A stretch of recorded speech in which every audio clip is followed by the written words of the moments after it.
시청자 여러분 안녕하십니까. 9월 8일 시사정담 시작하겠습니다. 시청자 여러분, 이른바 고발 사주 의혹과 관련해서 김웅 의원이 오늘 오전 기자회견을 갖고 의혹과 관련한 입장을 밝혔는데요. 자세한 내용 이종군 전 데일리안 편집국장님과 알아보도록 하겠습니다. 이 국장님. 네, 안녕하십니까. 지금 정치권을 달구고 있는 이른바 고발 사주 의혹, 청부 고발, 네. 이 의혹과 관련해서 당사자인 김웅 의원이 오늘 오전에 기자회견을 가졌어요. 거의 뭐 1시간가량 네. 이렇게 가진 것 같습니다. 우선 뭐 김웅 의원이 먼저 입장을 발표를 했는데 주요 내용이 뭐였던가요? 네, 김웅 의원이 전체적으로 세 가지에 대한 이야기입니다. 첫 번째는 뭐냐면 고발장, 그러니까 최강욱과 관련된 고발장은 내가 작성하지 않았다라고 완전히 확정을 지었습니다. 그리고 두 번째는 텔레그램 문건 있지 않습니까? 그 실제로 뉴스버스가 최초 보도를 했을 때 이 문건들 있잖아요. 손중성 보냄 이런 문건들에 대해서는 기억이 나지 않는다. 가 핵심이었고요. 손준성 검사와의 관계를 묻는데, 관계는, 뭐, 연수원 동기는 맞지만, 만나서 술 먹거나 하는 정도의 가까운 사이는 아니었다라고. 그러니까 이 세 가지를 지금 확실하게 못을 박았습니다. 그러니까 지금 가장 중요한 것은 네. 고발장을 그렇죠. 누가 작성했느냐. 네. 근데 고발장이 지금 4월 3일과 4월 8일. 3일과 4월 8일자가 있고, 네네. 이제 선거가 끝난 뒤에 당에서 고발한, 그 8월에. 8월에. 예, 고발한. 4개월 후에. 그거 이제 정식으로 고발한 거죠. 예. 한동훈 검사장의 그런 녹취록도 나왔고 하니까 네네. 이게 명백해지니까 사안이. 그렇죠. 채널A 사건의 경과가 명백해지니까 정식으로 그건 고발한 거고, 이거 당에서. 네. 이렇게 세 가지가 되니까 고발장 하면 헷갈려요. 뭐가 그렇죠. 뭔지. 그렇죠. 근데 첫째, 이 고발장 4월 3일 건과 4월 8일 건, 이 부분에 대해서는 김웅 의원은 지금 혼동을 하고 있었다는 건 아니겠습니까? 그렇죠. 처음 뉴스버스 기자가 갑자기 전화가 왔고, 대구에서 무슨 행사 마치고 술 마시고 저녁에 올라오는 길에 전화가 왔는데, 그래가지고 그 내용에 대해서 문답을 잠깐 뭐 4, 5분 했는데, 나중에 보도된 것 보니까 전혀 다른 내용이 나왔더라. 그 얘기 아닙니까? 네, 그렇습니다. 지금 김웅 의원은 당시 김웅 후보였죠. 워낙에 정신이 없었던 상황. 그러니까 12일밖에 안 남은 선거 때문에 뛰어다니다가 차 안에서 자고 있는데 갑작스레 전화가 와서 고발장 얘기를 했는데, 문제는 이거죠. 자기는 최강욱과 관련돼서 사실상 자기가 최초로 당에 문제 제기를 했던 사람이니까 그것을 이야기하는 줄 알고 그 고발장 내가 했다라는 말을 했다는 겁니다. 근데 이 고발장이라는 건 뉴스버스가 얘기하는 그 4월 3일과 4월 8일자로 증거로 제시한 그런 고발장은 아니라는 거예요. 나중에 봤더니 당시에는 그거를 이야기한 줄 알고 자기가 내가 했다라고 전화해서 이야기했는데, 그 점과 관련해서는 분리해야 된다. 그러니까 4월 3일, 4월 8일자와 내가 했다라고 얘기한 그 고발장은 다르고, 또 그 고발장 역시 내가 직접 고발장 쓴 것이 아니라 메모, A4 용지 메모로 전달했다. 취지를 전달했다라는 겁니다. A4 용지 한 장 정도로 이렇게 작성을 해서 전달을 했다는 것 아니겠습니까? 네네. 그래서 나중에 그 고발장도, 최강욱 고발장도 본인이 쓰지 않았다. 그 얘기 아니겠습니까? 그렇죠. 그 나온 거 보니까 자기가 전달한 A4 용지로 전달한 메모하고 좀 다르더라. 그 얘기 아닙니까? 그렇죠. 자기는 언제나 사실관계를 적시하고 법리적인 어떤 문제를 이야기해서 결론으로 가는 그런 순서인데, 실제 고발장들을 보면 자기가 하는 스타일과 너무 다르다라고 얘기를 했죠. 그러니까 4월 3일, 뭐 8일 나왔던 그 윤석열 전 총장이 사주를 해가지고 손준성 수사정보정책관한테 해서 김웅한테 전달을 해서 고발했다고 뉴스버스에서 그 발표한 그 고발장은 본인하고는 아무 관계가 없다는 거 아닙니까? 그래서 내가 쓰지 않았다는 거죠. 자기는 방금 말씀하신 대로 그 최강욱과 관련된 고발장인 줄 알고 느닷없이 전화가 와서 그 얘기를 했는데 네. 뉴스버스에서는 전혀 다른 얘기가 나왔다고 지금 이 얘기를 하고 있는 거 아닙니까? 예, 예. 그러면은 뉴스버스는 뭐 장재원 국민의힘 의원도 얘기를 했습니다마는 그 당시에도 김웅원이 윤석열 전 총장하고는 아무 관계없다. 뭐 윤석열 총장이 뭐 이렇게 부탁이 있어서 쓴 거예요. 그렇게 물어보고 있잖아요. 네네. 아니 전혀 관계없다. 네. 또 뭐 김건희 씨가 나오니까 김건희 씨 나는 알지도 못하고 그러니까 자기는 최강욱 얘기를 하는지 하니까 김건희 씨하고는 아무 관계가 없지 않습니까? 그런데 그것을 지금 확정적으로 뉴스버스에서 보도를 했다는 거죠. 그럼 왜 뉴스버스가 이런 얘기를 했을까요? 오늘 회견에서도 뉴스버스들은 고발장을 처음에는 송 검사가 작성했다가 했다가 손준성 검사 네네.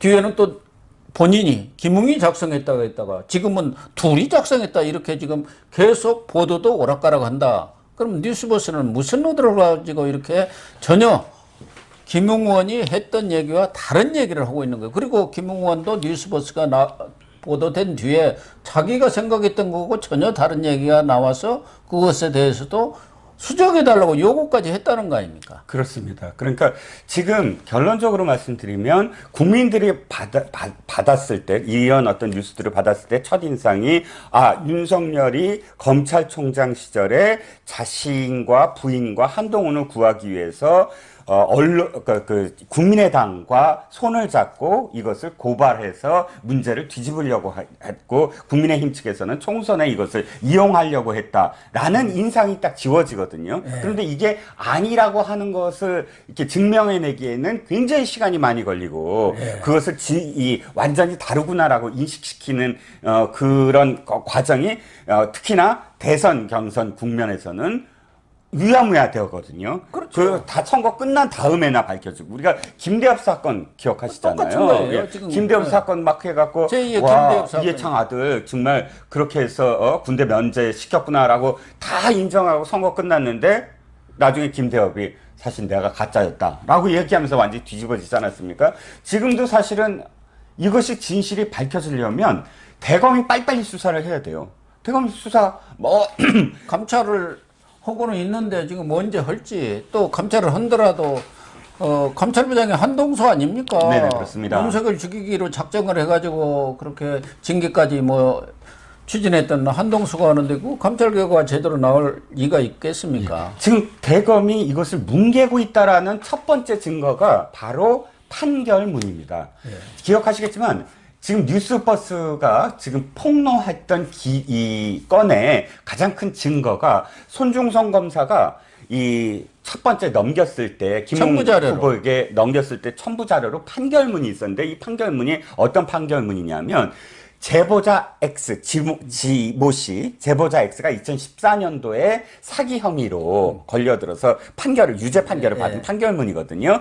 이 판결문은 당시에 제보자 X가 어떤 신분인지 사실 언론 잘 모르는 상황이었어요. 4월 3일은. 그런데 문제는 이 판결문은 실명이라는 거예요. 즉, 이 킥스라는 사이트에 이 법 쪽에만 이렇게 볼 수 있는 그 중에서도 검사와 판사가 어떤 사건의 판결문을 빼낼 때 이렇게 해야 된대요. 내가 이러이러한 일 때문에 이것을 빼냅니다라는 이 자료를 남겨야 된대요. 그래갖고 꼭 누가 이것을 빼냈다라는 게 남겨진다는 겁니다. 아예 IP인가 뭐 ID가 다 남는 거 아닙니까? 그 접속으로 하면은 사유도 다 적어야 된대요. 그런데 보세요. 9월 2일입니다. 9월 2일 날 이 첫 보도가 나오고 오늘이 9월 8일입니다. 일주일 가까이 지났습니다. 그런데도 불구하고 지금 검찰은 안 밝히고 있어요. 만약 손중성 검사가 빼내갖고 이것을 넘겼다 그러면 당장 손중성 검사부터 밝혀질 겁니다. 안 밝혀지잖아요. 그리고 그런 판결문을 손준성 검사가 이렇게 가져왔다 한다면은 그저께 손중성 검사가 그 사실 자체로 그렇게 철저하게 부인할 수가 없는 거 아니겠습니까? 그렇죠. 그건 자기 진짜 명예와 운명에 걸린 일인데. 그런데 지금 이제 가장 핵심은 오늘 또 김웅 의원이 밝힐 것으로 예상을 했고 지금 정치권뿐만 아니라 언론에서도 과연 그러면 뉴스버스가 그런 보도를 하도록 만든 그 제보자가 누구냐? 김웅원은 아니라는 거 아닙니까? 또 자기는 뭔지도 모르고 전화를 받고 그 그렇죠. 얘기만 했을 뿐이고. 그러면 누가 제보를 했느냐? 이게 지금 핵심이고 그 제보자가 예, 예. 이미 대검한테 예. 공익 신고를 한 거 아닙니까? 그렇죠. 예. 그러니까 우리가 저 선배님과 제가 프레임에 걸려 있어요. 어떤 프레임이냐면 제보자라고 우리가 얘기하잖아요. 우리는요. 제보자가 누군지 알고 싶지 않아요. 저도. 제보자가 누군지 알고 싶은 게 아니라 뭘 알고 싶냐 하면 김웅이 전달한 국민의힘 관계자. 김웅으로부터 이것을 받은 관계자가 누구냐를 알고 싶은 거예요. 근데 이 교묘하게 이진동과 이 대검과 이 프레임이 어떻게 걸려 있냐면 제보자, 공익 제보자야 절대 얘기하면 안 돼. 이렇게 돼 버리거든요. 아니 지금 그렇게 공익 제보를 해버리니까 지금 그 공익 제보자에 대해서 정식으로 접수가 되면은 그 사람을 지금 실명을 밝힐 수도 없고 그 사람을 특정할 수 있는 내용도 지금 밝힐 수가 없다는 것 아니겠습니까? 아, 네네네. 그러니까 김웅이가 예. 본인은 오늘 기자회견에서 얘기했잖아요. 얼마든지 특정할 수 있다. 그 사람 한 사람한테 주었으니까 또 명함도 자기가 법무연수원 그 검사 있을 때 법무연수원에 있었잖아요. 예, 그러다 예. 그만뒀으니까 예. 그 사람한테 준 명함이기 때문에 그 사람이 그 당시는 국민의힘에 있었다는 거 아닙니까? 예, 예. 그러니까 그 사람이 제보를 했을 거라고 지금 추정을 김웅 의원은 하고 있는 거 아니에요? 그렇죠. 그러니까 그런데 제보를 했든 안 했든 중요하지 않고 저는 그러니까 똑같은 말씀이에요.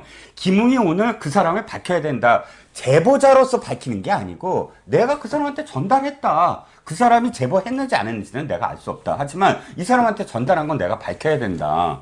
라고 해서 밝혔으면 문제가 크지 않는데. 아니 문제가 뭐 명확해지는 없죠. 거죠. 예, 예. 본인도 그 제보자 그 당에 있었던 그 사람이 드러나면은 경위가 다 밝혀질 것이다. 그리고 성격까지 밝혀질 거다. 그런 거 아닙니까? 그럼 그 제보자가 어떤 그동안에 활동을 해왔고 누구고 가깝고 이런 것들이 다 드러날 거 아니겠습니까? 윤석열에 대해서 지속적으로 부정적인 얘기를 해왔다는 거 아닙니까?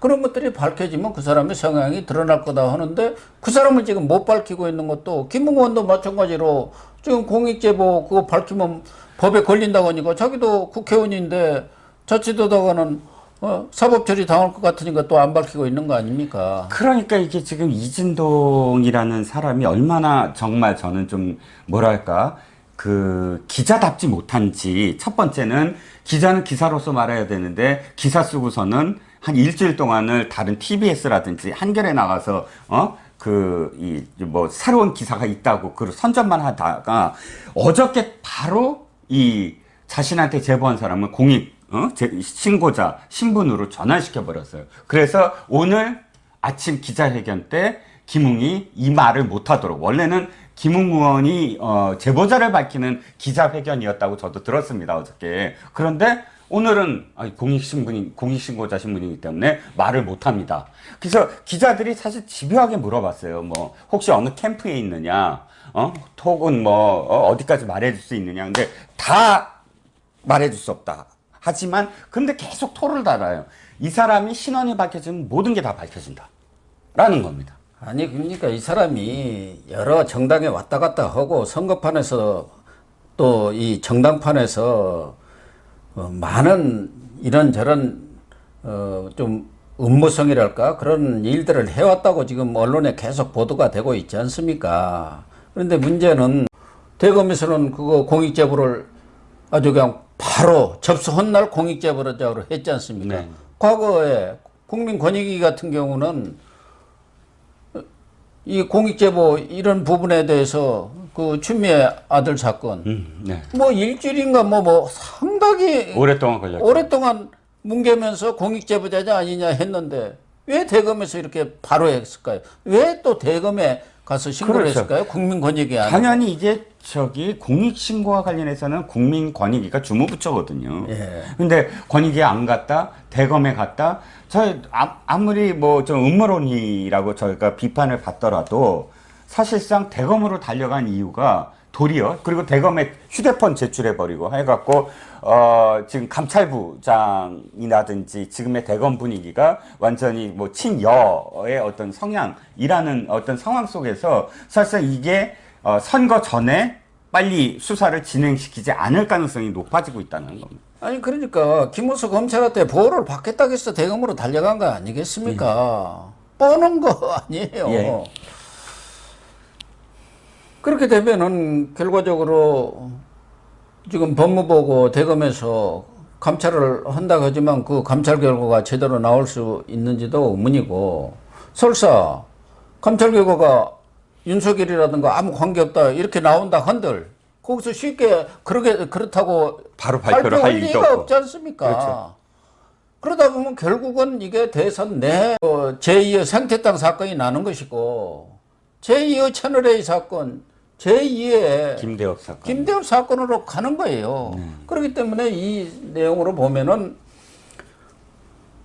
그 사람의 성향도 애매모호하고 뭔가 여권과 관련이 된, 연관이 된 사람이 아니냐. 그런 것들이 뉴스버스라는 전혀 신생 매체고 이름도 못 들어본 매체를 통해서 외곽을 두드리는, 이거 전통적인 이 정치 공작 수법을 쓴 것 아니냐는 그런 뭐 추측을 받을 수밖에 없는 거 아닙니까? 그게 합리적인 추측 아니에요? 그렇습니다. 그러니까 뉴스버스의 지금까지의 행태를 보면 첫 번째 김건희 씨와 전화를 해서 줄리 얘기를 나오게 하고 그 다음에 이번에는 사주 의혹을 하면서 굉장히 그 시간을 끌면서 마지막에 이 제보자 신부를 전환시키고 이 모든 과정을 보면 타격을 주겠다, 선거에 이용하겠다라고 아예 대놓고 하는 행위처럼 보인다는 거죠. 특히 김웅 의원이 네. 손준성 전 수사정보정책관과의 관계가 아주 밀접해왔다는 것이 전제가 돼야 하고, 그렇죠. 이게 고발 사주가 되려면은 예. 그 이전에 손준성이는 또 윤석열 당시 총장하고 아주 긴밀한 관계가 된 것이 확인이 되고 그것이 누가 보더라도 인정이 돼야만이 이게 성립이 되는데, 네네. 우선 뭐 지금까지 알려진 대로 손준성이는 윤석열 전 총장이 뭐 한 인사가 아니고 추미애가 한 인사 아닙니까? 그렇죠. 수사정보 정책관 김희철이가 있었는데 그 사람 원주로 쫓아보내고, 원주에 있던 지청장으로 있던 사람을 딱 윤 총장 턱 밑에다 갖다 놓은 거 아니에요? 그렇죠. 근데 지금 알려지기로는 손준성하고 김웅호는 뭐 사시 동기인가 돼갖고 친한 것처럼 얘기했는데 오늘 보니까 또 전혀 아니네요. 그렇습니다. 오늘 이야기는 이렇죠. 사실 연선 동기다. 연선 동기인데 술을 마시거나 하는 어떤 사이는 아니다. 그렇지만 문자는 내가 한 기억이 있다. 그 문자는 윤석열 총장이 이 고립무원, 혼자 외로우니까 잘 모셔라 정도의 어떤 문자를 보낸 기억은 있다. 이겁니다. 오늘 김웅 의원의 기자회견은 사실은 궁금증이 하나도 풀린 게 없고, 김웅 의원이 결과적으로 보면은 제보자한테 떠넘긴 거고, 제보자가 갖고 있는 휴대폰한테 떠넘긴 거고, 결과적으로는 검찰 수사기관에서 밝힐 일이다, 이렇게 돼버린 거 아닙니까? 그렇죠. 사실 진전된 건 하나도 없어요. 기억나지 않는다라는 걸로 모든 것들을 다 지금 덮었어요. 물론 기억이 안 날 수도 있지만, 그러나 사실 기억이 나지 않는다로 이것을 다 자기의 책임을 모면할 수는 없는 거거든요. 그리고 두 번째는 다 제보자예요. 이 모든 것들은 제보자의 신원이 밝혀지면 끝날 문제이므로 대검이 빨리 수사를 해주길 바란다 합니다. 근데 우리도 계속 얘기했지만 대검이 이걸 빨리 수사를 끝낼 이유가 없을 것 같고, 지금의 대검으로서는 또 제보자의 신분이 밝혀질 리가 없잖아요. 대검이 만약 저렇게 갖고 있다면. 그러면 자기는 할 수 있는 게 없다. 기억은 나지 않는데 지금 내가 할 수 있는 건 아무것도 없다. 이게 오늘 밝힌 기자회견의 답입니다. 자기가 할 수 있는 것은 유승민 캠프 대변인직 사퇴한다는 거, 그건 그렇죠. 사퇴하겠다는 거 아니겠습니까? 뭐 이런 것이야 뭐 하든 말든 아무도 관계는 없습니다만은, 어쨌든 이 사건으로 인해서 가장 피해를 보는 사람은 윤석열 전 총장이지만, 유승민 전 의원도 이번 사건으로 해서 여러 가지 오해를 받고 있는 거 아닙니까? 그렇죠. 그러니까 김웅 그리고 더군다나 씨가 대변인인데 대변이니까 뭔가 유승민한테 도우려고 이런 짓도 했나? 처음부터 조작에 가담한 거 아니냐, 김웅이. 그래서 말을 저렇게 못한 거 아니냐. 뭐 기억이 나지 않는다라는 건 아이의 주범 아니냐. 뭐 이런 어떤 얘기도 많죠. 캠프가 유승민 캠프니까. 더군다나 이 청부 고발 사건이 나니까 유승민이다 무슨 최재형이다 이런 사람들은 기사 한 줄도 안 나요. 야 그러자면 다 묻혀버려갖고 완전히 끝나버린 사람들이 돼버린 거예요. 그렇습니다. 다만 지금 홍준표 의원도 뭔가 좀 껄끄러운 거 아닌가. 혹시 그쪽에 무슨 그러니까 민주당에서는 계속 그 당내 문제다. 세력 간 싸움이다. 계속 지금 경선을 앞둔 이야기하고 파워게임이다. 그렇게 얘기하는 거고 과거 송영길도 얘기한 바가 있지 않습니까? 그 경선 들어가면은 이 엑스파일이다 뭐다 이런 내용을 잘 아는 홍준표 그런 사람들이 가만히 있겠느냐. 그런데 들어가자마자 이 사건이 터지니까 홍준표 뭔가 이렇게 요새 지지율도 오르고 그러니까 윤석열을 이때 작사를 내야겠다 해갖고 한 거 아니냐고 오해를 받고 있잖아요. 설이 다 나오고 있습니다. 네, 오해를 받고 있어요. 근데 바로 그게 9월 2일 날 보도한 이유가 아니냐는 거예요. 8월 달도 아니고 7월 달도 아니고 9월 1일인 건 어떤 의미냐면 추석을 한 보름 앞두고예요. 이게 이렇게 가면 추석 민심에서 윤석열 그 사람 사주 고발한 사람이야 이렇게 되거든요. 그리고 이거를 지금 경선 과정이 이제 시작이 되니까 경선 과정 속에서 서로 지금 당내 암투야라고 몰아붙일 수가 있거든요. 이 여러 가지가 9월 2일 날 이렇게 보도하는 딱 타이밍이 그렇게 된 거죠. 그러니까 어떻게 보면 여권의 이관계에 지금 완전히 놀아나고 있는 거예요. 그래서 자기들끼리 암투고 서로 치고받고 자중질환 벌이고 그렇게 된 것 아닙니까? 이 결과가 누가 이익이 되고 안 되고를 떠나서 국민의힘 전체가 국민들로부터 외면 나가는 결과를 가져오고 궁극적으로는 대선에서 아주 결정타를 맞는 거예요. 그렇지 않습니까? 국민, 저 친구들 또 뭐 좀, 되나 했더니 서로 치고받고 서로 그냥, 고발하고 이러는구나. 몰래. 이렇게 지금 인식을 심어주고 있는 거 아닙니까? 이게 그렇습니다. 다 작전이에요. 그렇습니다. 자, 이런 사건이 사실은 가장 어려워요. 만약에, 저도 어저께 어떤 사람한테 질문을 받았습니다. 지인한테. 야, 그거 무슨 사건이야? 딱 그래서 한마디로 얘기해 줄 수 있으면 돼요. 근데 설명을 하는데 손준성 검사라는 사람이 있고 김웅이라는 사람이 있고 제보자라는 사람이 있는데 이게 뉴스버스라는 곳이 어떻고 이진동이 어떤데 이렇게 설명을 하면 마지막에 딱 이렇게 됩니다. 아 그래? 그 윤석열이 근데 거기에 관련이 있구만 이렇게 될 수밖에 없어요. 그러니까 이런 사건은 설명이 간단하게 안 되는 사건. 사람들로부터 이게 관련이 있다 없다 그리고 이건 역공작이다 이렇게 딱 결론을 내기가 참 설명하기가 길어지는 사건이 돼버렸거든요. 그렇게 되죠. 그렇게 지금 만들어 가고 있지 않습니까? 어쨌든 김웅의 기자회견으로 청부 고발 사건 또는 청부 고발 의혹의 전모랄까 또 경위가 명확히 밝혀질 것으로 기대를 했습니다만 오히려 더 오리무중으로 들어간 것 아니냐. 결국은 검찰의 손아귀에 넘어간 것 아니냐. 이렇게 밖에 볼 수가 없네요. 검찰이 안 밝히면 이 내용을 밝힐 방법이 없지 않습니까? 공익신고까지 해버렸고 그렇죠. 휴대폰도 검찰에다 갖다 그쪽에다 제출해버렸고 갖다 그러면 다른 데서 수사할 수도 없는 것이고 그렇지 않습니까? 결국 그렇다 한다면 당에서라도 공익제보자라고 하는 그 사람 제보자가 당에서 근무했고 그 사람이 지금 여러 가지 의혹을 받고 있으면 당에서 당무감사를 통해서라도 이 사실에 대해서 명확하게 규명을 하고 거기에 대해서 대검은 빨리 밝혀라 검찰은 밝혀라 이렇게 요구를 해야죠. 맞습니다.